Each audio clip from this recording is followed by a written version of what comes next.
My message is that we'll be watching you.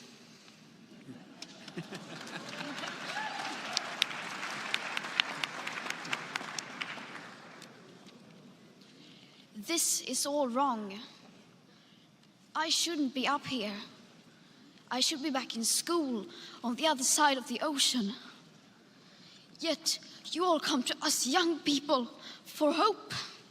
How dare you? You have stolen my dreams and my childhood with your empty words, and yet I'm one of the lucky ones.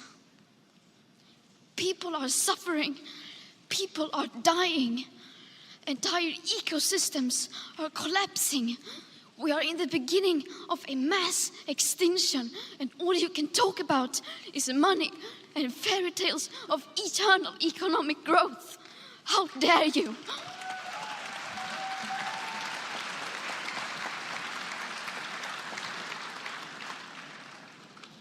For more than 30 years, the science has been crystal clear.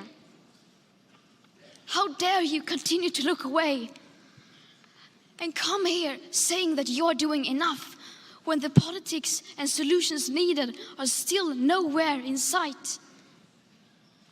You say you hear us and that you understand the urgency. But no matter how sad and angry I am, I do not want to believe that. Because if you really understood the situation and still kept on failing to act, then you would be evil, and that I refuse to believe.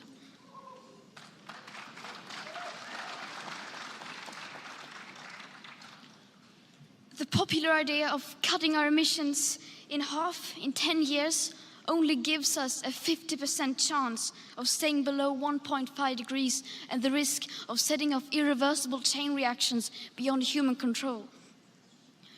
50% may be acceptable to you, but those numbers do not include tipping points, most feedback loops, additional warming hidden by toxic air pollution, or the aspects of equity and climate justice. They also rely on my generation sucking hundreds of billions of tons of your CO2 out of the air with technologies that barely exist. So a 50% risk is simply not acceptable to us, we who have to live with the consequences.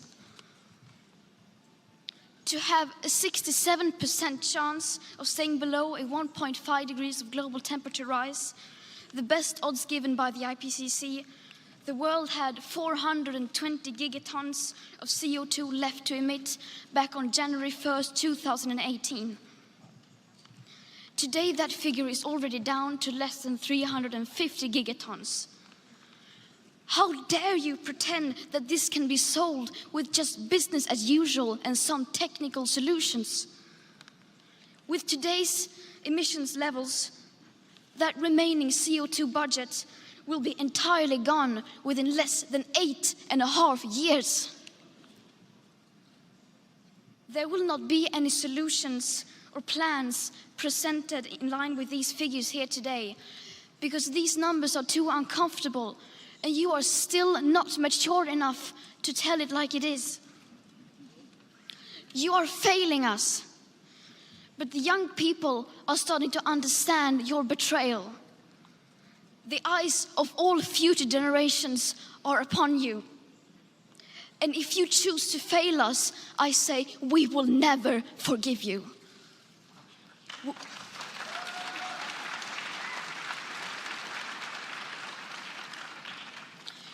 We will not let you get away with this. Right here, right now, is where we draw the line. The world is waking up, and change is coming whether you like it or not. Thank you.